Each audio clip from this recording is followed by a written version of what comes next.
Fantastic protective clothes. This 5-year recession, this terrible winter, to see these kind of beautiful melancholic clothes like that is very impressive.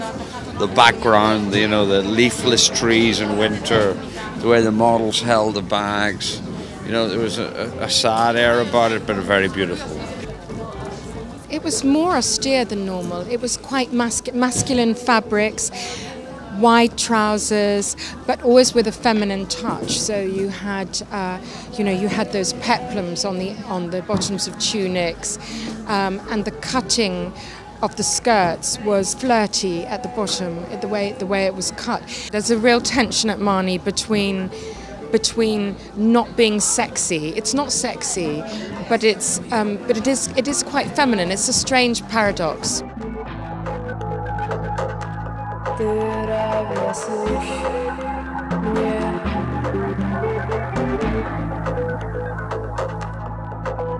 I think this one is the one where he managed to accomplish all his dreams collection. You know, he finally, because you know when you're young you have a lot of problems about production and producer and this and that, and this one finally managed to make his what he has in his vision to actually go on the catwalk, you know, because that's very rocky the way for the Italian, like for any young designer, you know, you have a lot of issues all the time connected to production, producer, money, of course.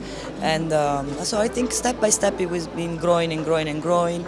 And this one I could say is like very Marco. I can already say very Marco because it's younger, but he already has his aesthetic, which is pretty rare. And recognizable. Recognizable, yes.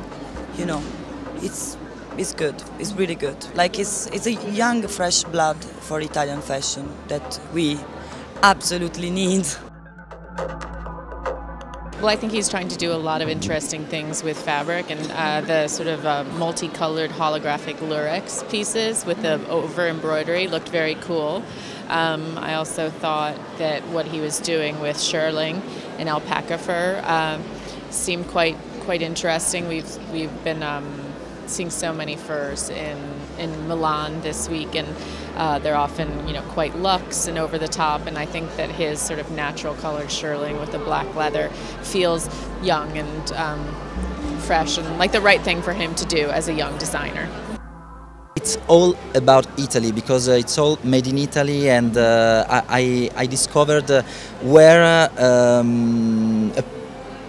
where something can be worked in the best way. So furs in Rome, jacquard close to Milano is really. I traveled a lot to construct the collection because I was looking for the real countries where these beautiful things become alive, and it was very interesting to understand that everything is possible. Press still calls Marco De Vincenzo an Italian rising star, despite in my opinion he is a star, because such a high quality of materials he uses and his attention to details makes him one of the most interesting designers of his generation.